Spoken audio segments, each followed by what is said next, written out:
হযরত খালিদ রাদিয়াল্লাহু তাআলা আনহু সফর শুরু করার পূর্বে একটি নির্দেশ এই দেন যে প্রত্যেক সৈন্য উঠে চলে যাবে। ঘোড়াসমূহ আরোহী ব্যতিরেকে সৈন্যদের পিছনে পিছনে চলতে থাকবে। দ্বিতীয় নির্দেশ এই দেন যে মহিলা এবং বাচ্চাদের মদিনায় পাঠিয়ে দেওয়া হোক।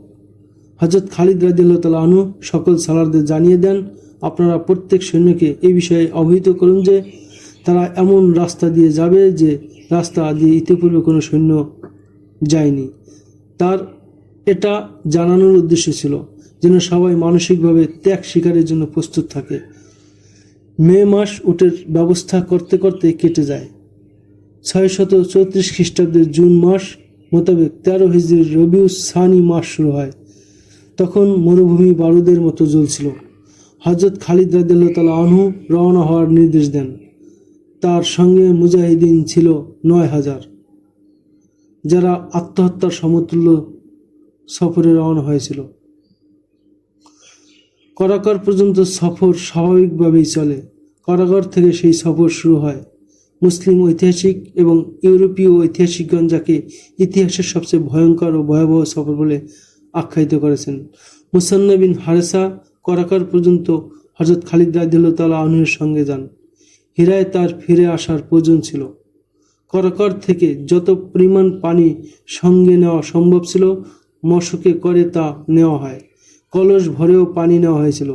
পরের দিন যখন সৈন্য যাত্রা শুরু করে তখন মুসান্না বিন হারেসা হযরত খালিদ রাদিয়াল্লাহু তাআলা আনহু এবং তার সকল সালারদের সঙ্গে কোলাকুলি করেন। ইয়াকুবি এবং ইবনে ইউসুফ লিখেছেন, বিদায়ের এই সময় এসে মুসান্না বিন হারেসার মধ্যে কঠিন ভাবাবেগ সৃষ্টি হয়। তার মুখ থেকে কোনো শব্দ বের হয় না। চোখ দিয়ে দর দর করে অশ্রু ঝরছিল। তার বিশ্বাস হচ্ছিল না যে পথে তারা সফর করেছে তাতে হযরত খালিদ রাদিয়াল্লাহু তাআলা আনহু ও 9000 মুজাহিদকে দ্বিতীয়বার কখনো জীবন্ত দেখবেন। হযরত খালিদ রাদিয়াল্লাহু তাআলা আনহু উটে চড়তে থাকলে রাফি বিন উমাইরা দৌড়ে আসেন। এখনো ভাবুন, রাস্তা বদলান, এতগুলো প্রাণ নিয়ে খেলবেন না। ইবনে উমাইরা হযরত খালিদ রাদিয়াল্লাহু তাআলা আনহুর রাগত স্বরে বলেন, আল্লাহ তোমাকে ধ্বংস করুন। আমাকে আল্লাহর রাস্তা হতে বাধা দিও না, অথবা আমাকে সেই রাস্তার সন্ধান দাও যা আমাকে মদিনার সৈন্যদের পর্যন্ত নিয়ে যাবে। এমন সংক্ষিপ্ত পথের কথা যদি না জান তাহলে আমার সামনে থেকে সরে যাও এবং আমি যা বলি তা মান্য করো। রাফে হযরত খালিদ রাদিয়াল্লাহু তাআলা আনহুর সামনে হতে সরে যান। তিনি উটের পিঠে চড়ে বসেন এবং সৈন্যদের পথ চলা শুরু হয়। সর্বাগ্রে ছিল রাফে এর উট, কেননা পথ প্রদর্শনের দায়িত্ব ছিল তার। মুসান্না ঠায় দাঁড়িয়ে মুজাহিদ বাহিনীর চলার দৃশ্য দেখতে থাকেন। তিনি এক পর্যায়ে সঙ্গীদের বলেন, আমিরুল মুমিনিন যথার্থই বলেছেন যে আর কোনো মা খালিদের মতো সন্তান জন্ম দিবে না। যে মরুপ্রান্ত রাতে শীতল ছিল তা সূর্য উঠতে উত্তপ্ত হতে থাকে। সূর্য যখন আরো উপরে ওঠে তখন জমিন হতে পানির রঙের অগ্নিশিখা উঠতে থাকে। পানির রঙের মরীচিকা ঝলমল করতে থাকে, যা পর্দার মতো হয়ে প্রত্যেক সৈন্যের আগে আগে চলছিল। সামনে কিছুই দেখা যাচ্ছিল না। জুন মাসে সূর্য যখন মাথার উপরে আসে তখন সৈন্যরা একে অপরকে চিনছিল না। জমিন থেকে ওঠা তাপের কম্পমান পর্দার মাঝে কম্পিত বা ঝোলানো পাতলা কাপড়ের মতো অথবা তরঙ্গের মতো প্রত্যেক সৈন্যকে হেলতে দুলতে দেখা যাচ্ছিল। মুজাহিদ বাহিনী একটি সমর সঙ্গীত সম্মিলিত কণ্ঠে গাইতে শুরু করে। হযরত খালিদ রাদিয়াল্লাহু তাআলা আনহু তাদেরকে এ কাজে বাধা দেন, কেননা মুখ চালানোর দ্বারা পিপাসা বেড়ে যাওয়ার আশঙ্কা ছিল। উট কয়েকদিন যাবৎ পানি না খেয়ে সফর করতে পারে, কিন্তু মানুষ পদাতিক হোক কিংবা আরোহী তারা কয়েক ঘন্টার বেশি পিপাসা সহ্য করতে পারে না। প্রথম সন্ধ্যায় যখন যাত্রা বিরতি দেওয়া হয় তখন সকলেই পানির উপর হুমড়ি খেয়ে পড়ে। তাদের দেহ আগুনে জ্বলছিল। খাদ্যের স্থানও তারা পানি দ্বারা ভরে ফেলে। দ্বিতীয় দিন প্রত্যেক সৈন্য এই অনুভব করে যে তারা আগে মরুভূমির মধ্যে দিয়ে অনেকবার সফর করলেও এবারের মরুভূমি যেন মরুভূমি নয়, বরং সাক্ষাৎ জাহান্নাম, যার মধ্যে দিয়ে তারা পথ চলছে। একে তো কঠিন তাপ যা তাদের দহন করছিল, দ্বিতীয় ছিল বালুর সোনালী ঝলক যা তাদের চোখ খুলতে দিচ্ছিল না। বালুর সমুদ্র ছিল না, বরং বলতে হয় আগুনের সমুদ্র ছিল। সৈন্যরা যাতে সাঁতার কেটে চলছিল। তৃতীয় দিন সফর এত ভয়ঙ্কর এবং কষ্টদায়ক হয়ে যায় যে উঁচু নিচু এবং অসংখ্য টিলা বিশিষ্ট স্থান শুরু হয়ে গিয়েছিল। বালু এবং মাটির টিলা ও টিভিগুলো আগুনের প্রাচীরের মতো হয়ে গিয়েছিল। প্রথম দিকে সৈন্যরা সরল পথে চলছিল, এবার একটু পর পরেই ঘুরে চলতে হচ্ছিল। দেয়ালের মতো টিলাগুলো মুজাহিদ বাহিনীকে দগ্ধ করেছিল। এখানে সবচেয়ে বেশি আশঙ্কা ছিল ভয় পাওয়ার। দেয়াল সদৃশ্য কত অগ্নি টিলার মাঝের স্থান এত সংকীর্ণ ছিল যে উট দুদিকে ঘষা খেতে খেতে পার হচ্ছিল। এখানে উটের ভিতর সন্ত্রস্ত হওয়ার আশঙ্কা ছিল, কেননা সংকীর্ণ টিলাগুলো পার হতে গিয়ে তাদের শরীরে গরম বালির সেকা লাগছিল। তৃতীয় সন্ধ্যায় যাত্রা বিরতি করলে সকল সৈন্যের মুখ খোলা ছিল, তারা পরস্পরে কথাও বলতে পারছিল না।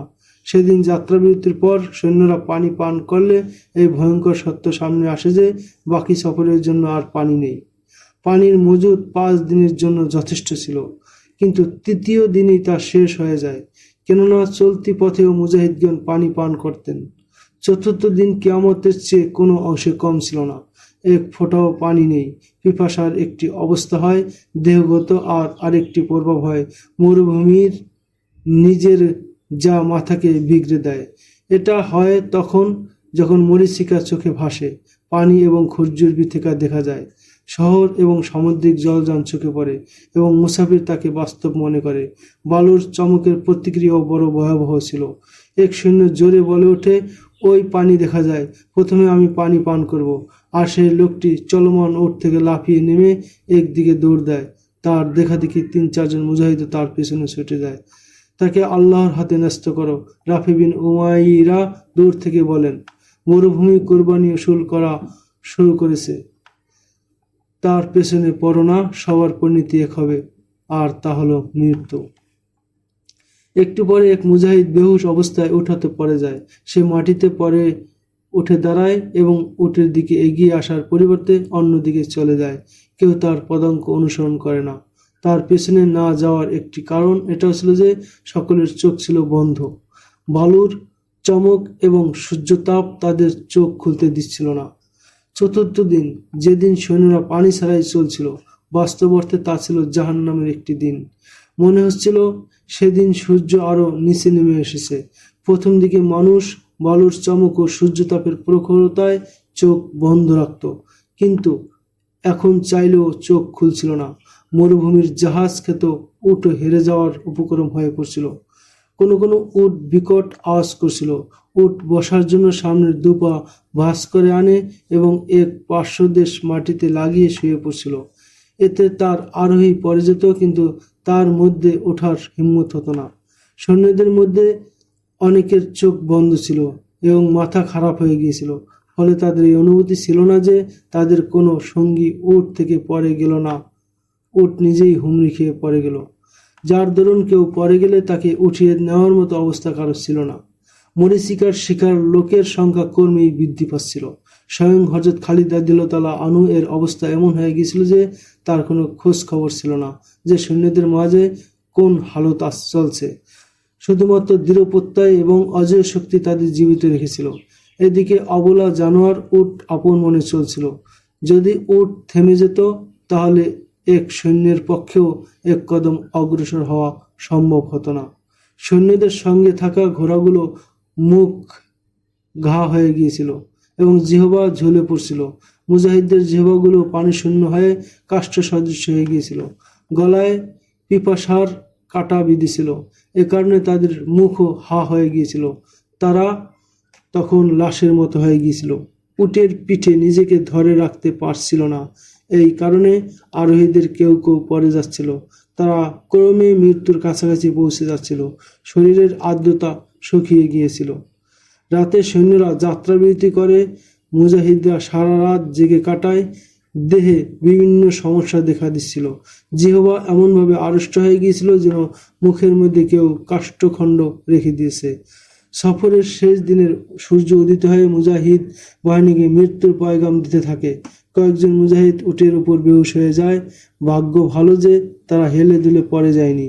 সৈন্যরা তখন একটি বাহিনীর মতো যাচ্ছিল। উট ইতস্তত বিক্ষিপ্ত হয়ে পড়ছিল। অনেক উট বেশ পেছনে রয়ে গিয়েছিল। কিছু উট ডান ও বামে সরে গিয়েছিল। চলার গতি আশঙ্কাজনক হারে স্রোত হয়ে পড়ছিল। এটা ছিল পানি ছাড়া দ্বিতীয় দিন। পানি ছাড়া এভাবে দ্বিতীয় দিনেও বেঁচে থাকা একটি মজেজা ছিল। কোনো শক্তি তাদেরকে এভাবে জীবিত রেখেছিল। তা ছিল আল্লাহর ওই পয়গাম যা রাসূলুল্লাহ সাল্লাল্লাহু আলাইহি ওয়াসাল্লাম এনেছিলেন। মুজাহিদ বাহিনী মানবতার মুক্তির জন্য আল্লাহর এই পয়গাম পৃথিবীর কোনায় কোনায় পৌঁছানোর জন্য মরু অগ্নির মধ্য দিয়ে চলছিল। আল্লাহ তাদের বড় কঠিন পরীক্ষায় লিপ্ত করেছিলেন এবং তিনিই তাদের জীবিত রেখেছিলেন। সূর্যাস্তের অনেক পূর্বে হযরত খালিদ রাদিয়াল্লাহু আনহু নিজের উট পথ প্রদর্শক রাফে এর উটের নিকটে নিয়ে যান।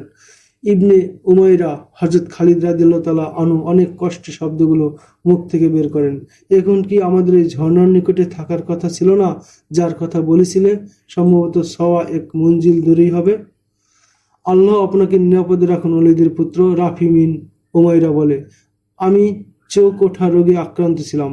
এই মরুভূমি আমার চোখের জ্যোতি নষ্ট করে দিয়েছে। আমি এখন কিভাবে দেখব?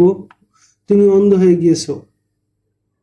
হযরত খালিদ রাদিয়াল্লাহু আনহু ঘাবড়ানো কণ্ঠে জানতে চান, যা কিছু দেখার যোগ্যতা তোমার ছিল তা আমাদের কারো ছিল না। আমরা কি তবে পথ হারিয়ে ফেললাম?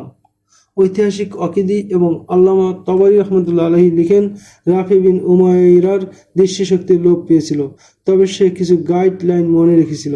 উল্লিখিত দুই ঐতিহাসিক রাফে এর পূর্ণ কথা নিজেদের লেখায় এভাবে তুলে ধরেছেন। ইবনে ওয়ালিদ রাফি বিন উমাইরা বলে, আপনি লোকদের বলুন তারা যেন একটি গাছ তালাশ করে যার সারা গায়ে কাঁটা থাকবে এবং সেটা বেশি উঁচু গাছ হবে না। গাছটি দূর থেকে এমনভাবে দেখা যাবে যেন একজন লোক বসে আছে। গাছটি ওই দু টিলার মাঝে থাকবে। প্রেরিত লোকজন বেরিয়ে পড়ে। তারা বহু সময় ঘুরে ফিরে এসে এই নিরাশার সংবাদ জানায় যে টিলাদ্বয়ের মাঝে এবং অধিক বহুদূর পর্যন্ত তারা অনেক তালাশ করেছে, কিন্তু এমন কোনো গাছ নজরে পড়েনি। ইন্না লিল্লাহি ওয়া ইন্না ইলাইহি রাজিউন। রাফি বিন উমাইরা বলে, বুঝে নিন আমরা সকলেই মরে গেছি। রাফে কিছুক্ষণ চিন্তা করে এবং পরে ঝাঁঝালো কণ্ঠে বলে, আরেকবার যাও, আশা করি গাছ পেয়ে যাবে। বালুর মাঝে খোঁজ করবে। লোকজন আবার যায়। বর্ষা এবং তলোয়ার বালুরাশির মধ্যে মেরে মেরে কাঙ্ক্ষিত গাছটি খুঁজতে থাকে। এক স্থানে তারা একটি বালুর টিভি দেখে। বালু সরালে তারা নিচে মাথা মোড়ানো একটি গাছের দেহাবশেষ আবিষ্কৃত হয়। এটা ছিল কাটা গাছ। ওই গাছটি উপড়ে ফেলো, রাফে বলে, এবং ওই স্থান থেকে মাটি খনন করো। মাটি কিছু দূর খনন করতেই পানির দেখা মেলে। পানি মাটির অভ্যন্তরে হতে বের হয়ে নদীর মতো বইতে থাকে। সৈন্যরা ওই গর্তটি খনন করে বড় বানায়। এক পর্যায়ে তা একটি বড় পুকুরে পরিণত হয়। পানি আবিষ্কৃত হলে মুজাহিদ বাহিনী পানির উপর হামলে পড়ে। ওকিদি লিখেন, এই পানি এত বেশি ছিল যে সমস্ত সৈন্য তা পান করে এবং উট ঘোড়া পান করার পরও তা সমান বেগে উঠতে থাকে। মুজাহিদ বাহিনী মশক ভরতে থাকে। তখন তাদের এই খেয়াল হয় যে না জানি কত সৈন্য পেছনে রয়ে গেছে। পানি পান করে উটও তরতাজা হয়ে যায় এবং সবার মধ্যে প্রাণ চাঞ্চল্য ফিরে আসে। সাথীদের কথা মনে হতেই কিছু মুজাহিদ উঠে চড়ে পেছনের দিকে যায়। এ সময় তাদের চোখে ভয়াবহ দৃশ্য পড়ে। স্থানে স্থানে কোনো না কোনো মুজাহিদ বা কোনো উট কিংবা ঘোড়া বালুর উপরে বেহুশ হয়ে পড়ে উত্তপ্ত বালুতে পড়ছিল। মুজাহিদরা তাদের মুখে পানি ঢেলে দেয় এবং চেতনা ফিরে এলে তাদেরকে সঙ্গী করে নিয়ে আসে। কিছু মুজাহিদ ইতিমধ্যে শহীদ হয়ে গিয়েছিলেন। জীবিত সাথীরা তাদেরকে সেখানেই দাফন করে দেয়। ইবনে উমাইরা হযরত খালিদ রাদিয়াল্লাহু আনহু রাফি বিন উমাইরাকে আলিঙ্গনাবদ্ধ করে বলেন, তুমি পুরো বাহিনীকে মৃত্যুর হাত থেকে রক্ষা করলে। আল্লাহ রক্ষা করেছেন। ইবনে ওয়ালিদ রাফে বলে, আমি এই ঝর্ণার এখানে মাত্র একবার এসেছিলাম। এটা ছিল 30 বছর পূর্বের কথা। আমি অল্প বয়সী বালক ছিলাম। আমার পিতা আমাকে সঙ্গে করে এনেছিলেন। এই ঝর্ণাটিকে বর্তমানে বালুরাশি ঢেকে ফেলেছিল, কিন্তু আমার বিশ্বাস ছিল যে অবশ্যই ঝর্ণাটি এখানে বিদ্যমান। এটা আল্লাহর রহস্য যে ঝর্ণা বিদ্যমান ছিল। মুজাহিদদের গন্তব্যস্থল এখনো শেষ হয়নি। এটা ছিল পরীক্ষার একটি অংশ মাত্র, যা তারা উত্তীর্ণ হয়ে এসেছিল। তাদের আসল পরীক্ষা ছিল সামনে। সিরিয়ার সীমান্তবর্তী এলাকায় পৌঁছতে এখনও 2 মঞ্জিল বাকি ছিল, তবে তা কঠিন ছিল না। আসল সমস্যা এই ছিল যে রোমীয়রা তাদের মোকাবিলা করে সিরিয়ার সীমান্ত হতে দূরেই শেষ করে দেওয়ার জন্য এত বেশি সৈন্য সমাহিত করছিল, যাদের বিপরীতে মুসলিম বাহিনীর সংখ্যা ছিল নিতান্তই অপ্রতুল অনুল্লেখ্যের মতো। ইসলামী বাহিনীর সৈন্য সংখ্যা তো পূর্ব হতেই কম ছিল। হযরত খালিদ রাদিয়াল্লাহু তাআলা আনহু ৯,০০০ সৈন্যের যে মদত নিয়ে যান, মরুভূমির অসহনীয় গরম ও শুষ্ক আবহাওয়া প্রতিটি সৈন্যের রক্ত চুষে নিয়েছিল। তাদের দেহে শক্তি বলতে কিছু ছিল না, শরীর সম্পূর্ণ ভেঙে পড়েছিল। তাদের কিছু সংখ্যক লোক শহীদ হয়ে গিয়েছিল। মরুভূমির অগ্নিছোবল কতক সৈন্যকে ক্ষতবিক্ষত করে ফেলছিল। ৮-১০ দিনের জন্য তারা একেবারে বেকার হয়ে গিয়েছিল। অবশিষ্ট যারা ছিল তাদেরও চাঙ্গা হতে ২-৩ দিনের বিশ্রামের প্রয়োজন ছিল। কিন্তু অবস্থা ছিল এমন যে বিশ্রামের কোনো সুযোগ ছিল না। শত্রুরা সতর্ক এবং প্রস্তুত ছিল। এবারের শত্রু ছিল অত্যন্ত শক্তিশালী ও দক্ষ। তৎকালীন যুগে সিরিয়া ছিল রোম সাম্রাজ্যের অধীনে। রোমের সৈন্য ছিল তৎযুগের অন্যতম পরাশক্তি। পরিসিদ্ধ ও দক্ষতায় তারা ছিল বিশ্বখ্যাত। তৎকালে দুটি পরাশক্তি ছিল, পার্শ্ব বাহিনী ও রোম বাহিনী। দূর দূরান্ত পর্যন্ত এই দুই সাম্রাজ্যের সৈন্যদের সুখ্যাতি ও নাম যশ ছিল। সৈন্য সংখ্যা যেমন ছিল প্রচুর, যুদ্ধাস্ত্রও ছিল তাদের বিশ্বসেরা। রোমের সেনাবাহিনী সম্পর্কে ঐতিহাসিকগণ লিখেছেন, তারা যে রাস্তা দিয়ে চলত সেখানকার বসত বাড়ি বিরান হয়ে যেত। পারস্য সমরশক্তিকে মুসলমানরা অত্যন্ত স্বল্প সংখ্যক সৈন্য দ্বারা নিঃশেষ করে দিয়েছিল এবং ইরাকের অনেক ভূখণ্ড দখল করে নিয়েছিল। বর্তমানে মুসলমানরা অপর পরাশক্তিকে যুদ্ধের চ্যালেঞ্জ দিচ্ছিল। রোমীয়রা একা ছিল না, তাদের মিত্রশক্তি গাসসান গোত্রীয় বিরাট শক্তিধর ছিল। একবার রোমীয়রা যখন গাসসান গোত্রের উপর আক্রমণ করতে এসেছিল, তখন গাসসান গোত্র একাই তাদের প্রতিহত করেছিল। সে যুদ্ধ কয়েকদিন বা মাসে শেষ হয়নি, বরং গাসসানীরা এক সুদীর্ঘ কাল যাবৎ সমানে লড়ছিল। রোমীয়রা সিরিয়ার বিস্তৃত এলাকা কব্জা করে নিলেও গাসসানীরা লড়াই করতে থাকে। তারা রোমীয় বাহিনীর সীমান্তবর্তী চৌকিগুলিতে গেরিলা হামলা চালাতে থাকে এবং কখনো রোমের অধিকৃত ভূখণ্ডের অনেক ভেতরে গিয়ে হামলা করত। গাসসানী এবং রোমীয়দের এই যুদ্ধ বংশানুক্রমে চলতে থাকে। পরিশেষে রোমীয়দের একথা মানতে বাধ্য হতে হয় যে গাসসানী নিছক কোনো কবিলার নাম নয়, বরং তারা একটি জাতি এবং তাদের পরাজিত করা যায় না। ফলে রোমীয়রা গাসসানীদের স্বতন্ত্র জাতি হিসেবে স্বীকৃতি দেয় এবং সিরিয়ার কিছু এলাকা দিয়ে তাদেরকে এভাবে স্বায়ত্তশাসন দেয় যে তাদের নিজেদের বাদশা থাকবে আর সে একটি পর্যায় পর্যন্ত রোম সম্রাটের অধীন হবে। এটা অনেক দিন পূর্বের ঘটনা। যুগ পরিক্রমার সাথে সাথে গাসসানী গোত্র এমন পন্থা অবলম্বন করে যে তাদের শাহী খানদানকে রোমের শাহী খানদান মনে করা হতে থাকে। বর্তমানে জর্ডান এবং দক্ষিণ সিরিয়ার গাসসানীদের রাজত্ব ছিল। তারাও রোমীয়দের মতো সাম্রাজ্যের অধিকারী ছিল। তাদের সৈন্য সুসংগঠিত ও শক্তিধর ছিল। যুদ্ধাস্ত্রের দিক দিয়েও তারা ছিল উন্নত। তাদের রাজধানী ছিল বাসরা। মুসলমানরা রোমীয় এবং গাসসানীদেরকে যুদ্ধে আহ্বান জানিয়ে মারাত্মক বিপদের ঝুঁকি নিয়েছিল। সাধারণ সমরনীতি এই যে আক্রমণকারী বাহিনীর সংখ্যা সে দেশের সৈন্যদের চেয়ে ৩ গুণ না হলেও অবশ্যই দ্বিগুণ হতে হবে। কেননা যে বাহিনীর উপর হামলা করা হয় তারা কেল্লার অভ্যন্তরে থাকে, তারা তাজা দম হয়। এর বিপরীতে আক্রমণ করতে আসা বাহিনীর দীর্ঘ পথ পাড়ি দিয়ে আসে, ফলে তারা তাজা দম থাকে না। যে বাহিনীর উপর হামলা করা হয় তারা স্বদেশে থাকে, যেখানে তাদের রসদ ও মদদের ব্যবস্থা থাকে। পক্ষান্তরে আক্রমণ করতে আসা বাহিনী এসব সুযোগ থেকে বঞ্চিত থাকে। স্বদেশের একটি বাচ্চাও হামলাকারীদের দুশমন হয়ে থাকে। মুসলমানরা যখন সিরিয়া আক্রমণ করতে যায় তখন তাদের সৈন্য ছিল সর্বমোটে ৩৭,০০০।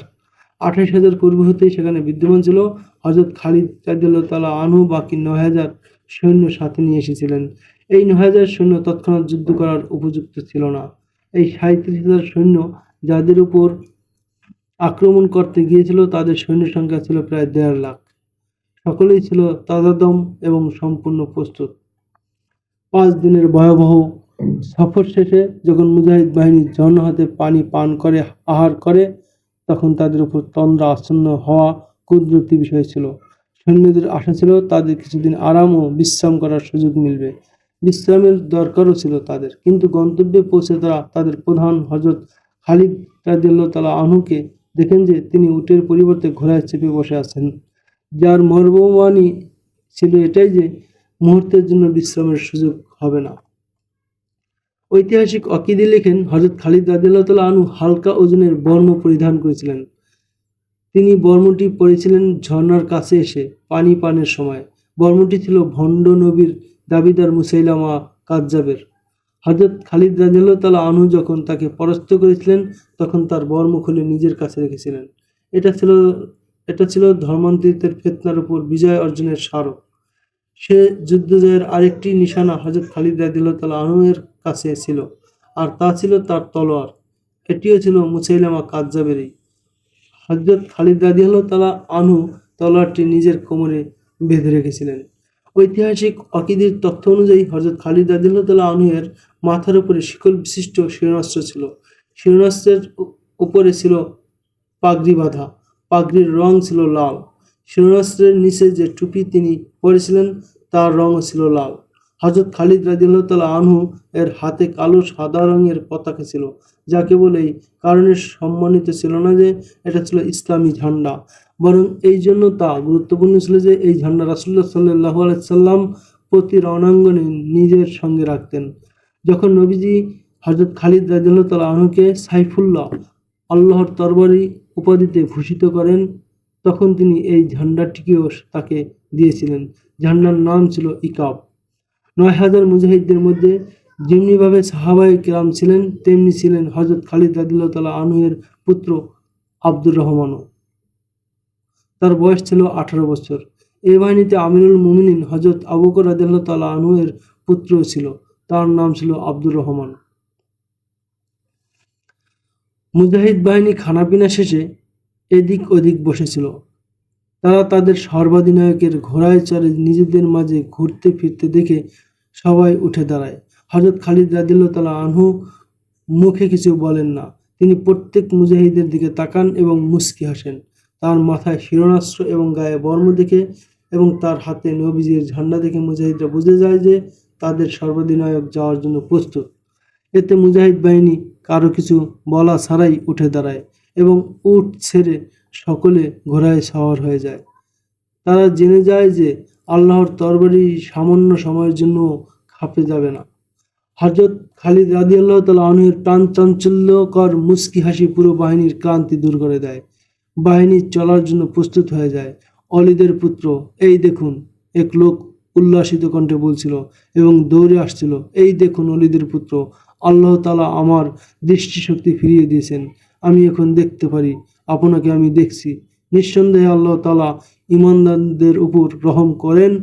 একটি কণ্ঠ বড় আওয়াজে বলে, আল্লাহ তাআলা দয়ালু এবং দয়াবান। আরেকটি কণ্ঠ নারাধ্বনি দেয়। আগত লোকটি ছিল রাফে বিন উমাইরা, যিনি ভয়ঙ্কর মরুভূমিতে পথ চলতে মুজাহিদ বাহিনীর পথ প্রদর্শন করেছিলেন। তিনি চোখে ওঠা রোগে আক্রান্ত ছিলেন। বালুর চমক এবং সূর্যতাপের প্রখরতায় তার দৃষ্টিশক্তি লোপ পেয়েছিল, কিন্তু দেহে ঝর্ণার পানি এবং চোখে পানির ঝাপটা পড়লে রাফে এর দৃষ্টিশক্তি ফিরে আসে। তার দৃষ্টিশক্তি ফিরে আসায় হযরত খালিদ রাদিয়াল্লাহু তাআলা আনহু খুব খুশি হন। এর একটি বড় কারণ এই ছিল যে তার বাহিনীর পথপ্রদর্শক এবং রণাঙ্গনের বীর যোদ্ধা চিরদিনের জন্য অন্ধ হয়েছিল। দ্বিতীয় আরেকটি কারণ এই ছিল যে রাফে বিন উমাইরা হযরত খালিদ রাদিয়াল্লাহু তাআলা আনহু এর জামাতা ছিলেন।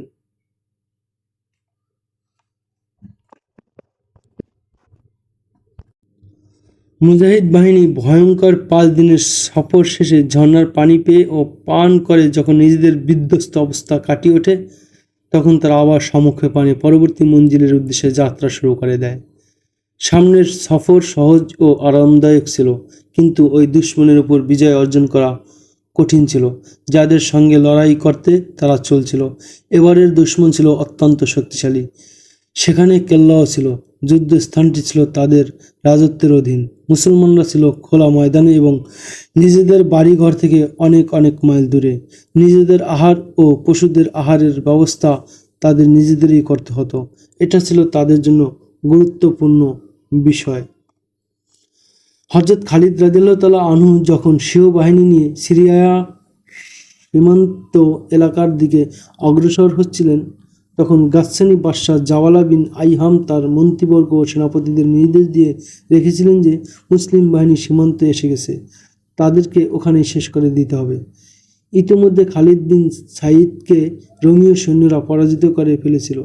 এবং মদিনার 28,000 মুজাহিদ বাহিনী 4 দলে বিভক্ত হয়ে সিরিয়ার সীমান্ত এলাকায় পৌঁছেছিল।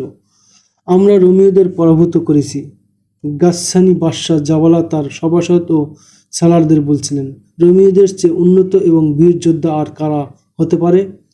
আমরা সেই শক্তিশালী বাহিনীর কোমর ভেঙে দিয়ে তাদের থেকে এই ভূখণ্ড ছিনিয়ে নিয়েছি, যার উপর আজ আমরা রাজত্ব করছি। তোমাদের সঙ্গে মুসলমানদের কোনো তুলনাই হয় না। এটা চিন্তা করো না যে মুসলমানরা পারসিকদের পরাস্ত করেছে এবং তাদের ঘুরে দাঁড়াবার যোগ্য রাখনি। পারসিকরা ছিল ভীতু কাপুরুষ। নিজেদের পিতৃপুরুষদের ইতিহাস ও গৌরবগাথা স্মরণ করো। যদি তোমরা নিজেদের মাঝে মুসলিম ভীতি ছড়িয়ে দাও, তাহলে আজ যে রোমীয় আমাদের ভাই হয়ে রয়েছে তারাও তোমাদের উপর ঝাঁপিয়ে পড়বে। এতে করে তখন তোমরা দুঃশত্রু কর্তৃক আক্রান্ত হবে। মুসলমানদের সংখ্যা খুবই নগণ্য, তারা বেশি দিন তোমাদের সামনে দাঁড়াতে পারবে না। গাসসান বাদশাহ এক বয়োবৃদ্ধ সেনাপতি বলে, তাদের সংখ্যা কম হলে এর কারণ কি যে পারস্যের নামকরা জেনারেলরা তাদের হাতে পরাস্ত ও পরাভূত হয়েছে।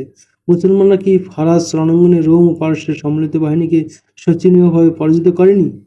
অবশ্যই করেছে। জাওয়ালা বিন আইয়াম বলেন, আমি তোমাদের কথা বলছি, যদি তোমরা মুসলমানদের তোমাদের তলোয়ারের নিচে রাখতে পারো, তাহলে রোম ও পারসিকদের উপর তোমাদের বীরত্বের গভীর প্রভাব পড়বে।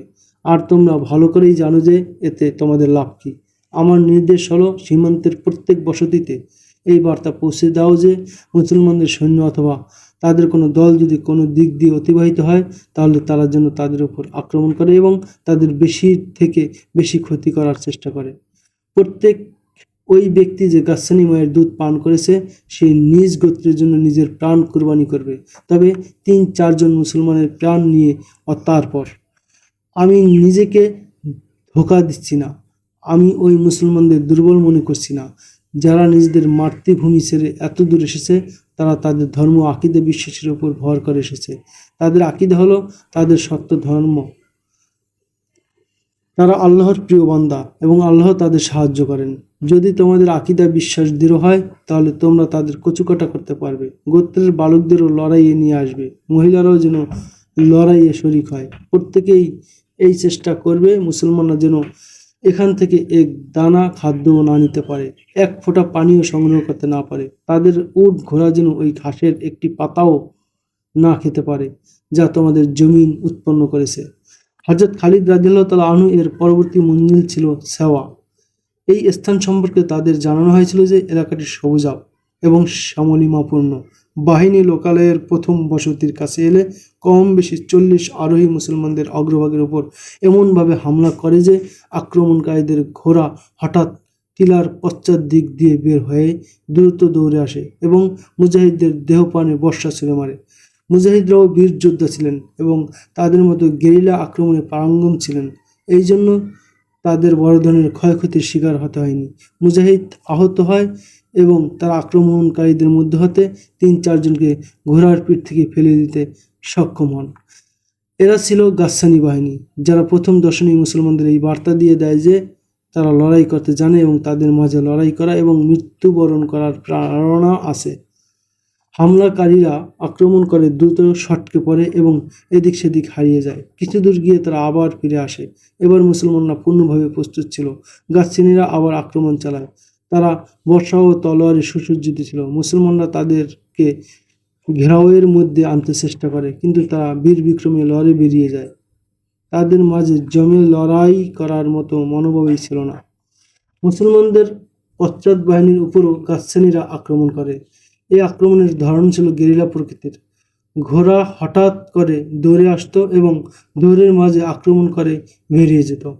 হযরত খালিদ রাদিয়াল্লাহু তাআলা আনহু সৈন্যদের মধ্যে সারিতে ছিলেন।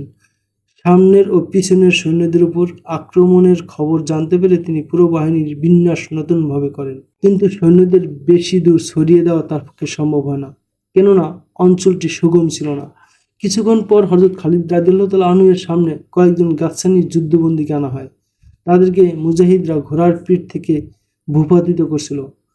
তাদের থেকে যখন যুদ্ধ বিষয়ক তথ্য লাভ করা হয়, তখন তারা অত্যন্ত দুঃসাহসিকতার সঙ্গে কথা বলে। তোমরা যে দিকে যাও না কেন, তোমাদের উপর আক্রমণ হবে, এক বন্দী বলে। তোমাদের কে বলেছে যে আমরা তোমাদের শত্রু? হযরত খালিদ রাদিয়াল্লাহু তাআলা আনহু জিজ্ঞাসা করেন। দুশ্মন না হলে এখানে এসেছে কেন? এক কয়েদি জবাবে বলে। ওই কয়েদিরা এসব তথ্য দেয় না যে তাদের সৈন্য কতজন এবং কোথায় কোথায় তারা অবস্থান করছে। তাদের থেকে এটা জানা যায় না যে সীমান্তবর্তী সমস্ত বসতিতে তাদের বাদশার এই নির্দেশ পৌঁছেছে যে মুসলমানদের উপর হামলা করতে থাকবে, যাতে মুসলমানরা গাসসানী বাহিনীর সামনে এলেও তখন তারা ক্লান্ত, শ্রান্ত, দুর্বল থাকে। এখান থেকে তোমাদের এক দানা খাদ্যও মিলবে না, এক কয়েদি বলে। পানের জন্য এক ফোঁটা পানিও পাবে না। তোমাদের উট এবং ঘোড়াও আমরা না খাইয়ে মারব। আরেক কয়েদি বলে, তোমাদের পশু প্রাণী আমাদের জমিন থেকে একটি পাতাও খেতে পারবে না। মৃত্যু কি তোমাদের এখানে নিয়ে এসেছে? আরেক কয়েদি বলে। যুদ্ধ করতে এলে খালিদ বিন ওয়ালিদকে সঙ্গে নিয়ে আসতে। আরেক কয়েদি বলে। সে এলে তোমরা কি করতে? হযরত খালিদ রাদিয়াল্লাহু তাআলা আনহু জিজ্ঞাসা করেন। শুনেছি তার সামনে কোনো দুশমন সোজা দাঁড়িয়ে থাকতে পারে না। কয়েদি জবাবে বলে, শুনেছি সে বড়ই জালেম মানুষ, কয়েদিদের নিজ হাতে কতল করে। যদি সে এত বড় জালেম হতো তাহলে তোমরা এখন নিজ পায়ের উপর দাঁড়িয়ে থাকতে না। হযরত খালিদ রাদিয়াল্লাহু তাআলা আনহু বলেন, তোমাদের মাথা তোমাদের কাঁধের উপর থাকতো না। সে কোথায়? কয়েদি জানতে চায়। তোমাদের সামনে দাঁড়ানো। হযরত খালিদ রাদিয়াল্লাহু তাআলা আনহু মুচকি হেসে বলেন, আমি তোমাদের বীরত্বের প্রশংসা করছি। যে ধরনের হামলা তোমরা করেছ তা কেবল বাহাদুররাই পারে। সকল যুদ্ধবন্দী চুপ হয়ে যায় এবং তারা বিস্ময় ভরা দৃষ্টিতে হযরত খালিদ রাদিয়াল্লাহু তাআলা আনহুকে দেখছিল। তোমরা কি আমার ব্যাপারে আশঙ্কা করো যে আমি তোমাদের কতল করব? হযরত খালিদ রাদিয়াল্লাহু তাআলা আনহু জিজ্ঞাসা করেন। তাদের কেউ কোনো জবাব দেয় না। না, হযরত খালিদ রাদিয়াল্লাহু তাআলা আনহু নিজেই নিজের প্রশ্নের উত্তর দেন। তোমাদের হত্যা করা হবে না। ইতিমধ্যে তোমাদের আরো অনেক ভাই আমাদের হাতে বন্দী হয়েছে। কাউকেই কতল করা হবে না। কতল তাকেই কেবল করা হবে যে আমাদের সঙ্গে যুদ্ধে করতে আসবে। তোমরা কি গাসসানী বাহিনীর লোক? না, এক কয়েদি জবাবে বলে, আমরা এ বসতির লোক। তোমরা আমার নাম কিভাবে জানলে? হযরত খালিদ রাদিয়াল্লাহু তাআলা আনহু জিজ্ঞাসা করেন। ইবনে ওয়ালিদ মধ্যবয়সী এক লোক বলে, আপনার নাম গাসসানের প্রতিটি শিশু পর্যন্ত জানে। গাসসানী সৈন্যরা আপনার সম্পর্কে অবগত। পারস্য বাহিনীকে পরাজিতকারী সেনাপতি সাধারণ মানের মানুষ হতে পারে না। কিন্তু ইবনে ওয়ালিদ, এবার আপনার মোকাবেলা হবে গাসসান গোত্রের সঙ্গে। হযরত খালিদ রাদিয়াল্লাহু তাআলা আনহু লোকটির সঙ্গে বাহাস করতে চান না। তিনি ওই কয়েদি সহ সকল যুদ্ধবন্দীদের সঙ্গে বন্ধুত্বপূর্ণ আলোচনা অব্যাহত রাখেন এবং তাদের থেকে কিছু তথ্য জেনে নেন। ঐতিহাসিক অকিদি লিখেছেন, হযরত খালিদ রাদিয়াল্লাহু তাআলা আনহু ভাবতেও পারেন না যে গাসসানী এবং রোমীয়রা শুধু তার সম্পর্কে অবগত নয়, বরং নামের পাশাপাশি তার সংশ্লিষ্ট কিছু ঘটনা ও কথাও তাদের পর্যন্ত পৌঁছে গেছে। অনেকেই তাকে অসাধারণ ব্যক্তিত্ব মনে করে। হযরত খালিদ রাদিয়াল্লাহু তাআলা আনহু সম্মুখে পানে অগ্রসর হতে থাকেন। গাসসানী গোত্রের লোক আরও দুই একজন স্থানীয় মুসলমানদের উপর আক্রমণ চালায়। একটি হামলা ছিল গেরিলা ধরনের, কঠিন আক্রমণ ছিল। যেহেতু মুসলমানরা প্রস্তুত এবং সতর্ক ছিল, তাই তাদের ক্ষয়ক্ষতি বেশি হয় না। এবার হামলাকারীদের রক্তপাতের ঘটনা বেশি ঘটে। যুদ্ধবন্দীদের থেকে হযরত খালিদ রাদিয়াল্লাহু তাআলা আনহু জানতে পারেন যে তাদের উপর এভাবে হামলার মূল উদ্দেশ্য কী। তিনি চিন্তা করে দেখলেন, এভাবে যদি লড়াই চলতে থাকে তাহলে মুজাহিদ বাহিনীর খানাপিনার কোনো ব্যবস্থা হবে না। এতে মারাত্মক সংকটের সৃষ্টি হবে। মুজাহিদ বাহিনীর জোহর এবং আসরের মধ্যবর্তী সময়ে সাওয়ার নিকটবর্তী এক এলাকায় পৌঁছলে সেখানে বিস্তৃত একটি সবুজ শ্যামল এলাকা দেখেন। অসংখ্য অগণিত ভেড়া, বকরি এবং চতুষ্পদ জন্তু চড়ছিল। এর অদূরেই ছিল সাওয়া বসতি। মুজাহিদ বাহিনীর উপর হামলা হতে পারে এই চিন্তায় হযরত খালিদ রাদিয়াল্লাহু তাআলা আনহু আগেভাগে নির্দেশ দেন যে চারণভূমির সকল পশু ধরা হোক এবং সেগুলোকে খাওয়া এবং দুগ্ধবর্তী প্রাণীগুলোকে দুধ দানের কাজে ব্যবহার করা হোক। মুজাহিদ বাহিনী পশু প্রাণী ধরা শুরু করলে বসতিওয়ালারা মুসলমানদের উপর আক্রমণ করে। গাসসানীদের ঘোড়া ছিল উন্নত, তাদের অস্ত্রও ছিল ভালো, কিন্তু এবার তারা মুসলমানদের সামনে বেশিক্ষণ টিকতে পারে না। হযরত খালিদ রাদিয়াল্লাহু তাআলা আনহু চারণভূমি দখল করে নেন। যখন তিনি পাশের বসতিতে যান, সেখানে লড়াই করার মতো একজন মানুষও ছিল না। বৃদ্ধ, মহিলা এবং বাচ্চারা ছিল। মুসলমানদের দেখে তারা পালাতে শুরু করে। মহিলারা বাচ্চাদের কোলে নিয়ে আত্মগোপন করে অথবা পালাতে থাকে। হযরত খালিদ রাদিয়াল্লাহু তাআলা আনহুর নির্দেশ সবাইকে আনা হয় এবং তাদেরকে বলা হয় যে তাদের বিরুদ্ধে কোনো ব্যবস্থা নেওয়া হবে না। যদি বসতি হতে মুসলমান সৈন্যদের বিরুদ্ধে কোনো ব্যবস্থা গ্রহণ করা হয় তাহলে পুরো বসতি বিরান করে দেওয়া হবে।